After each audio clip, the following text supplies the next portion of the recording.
आज समस्त को पक्का घर दबा समस्त मुंड उपरे छात घर दबा आज से मिशन आज आरंभ हो निरंतर भाव में प्रक्रियाकरण आज चालू रही।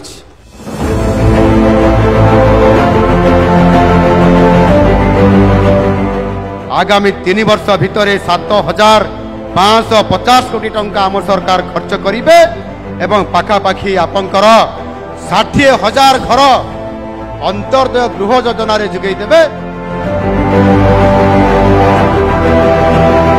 मुंड उपर को छात खंडे मिलवा को जाउची मु एथरे बहुत खुशी। घर खंडे हमको मिलुची एटा भगवान को बड़ आशीर्वाद बोली हम भाबु। मते पक्का घर खंडे मिलुची ते एटा मो भाग्य बोली भाबुची। हमको छात मिलिबो हमको स्वर्ग मिलिबो।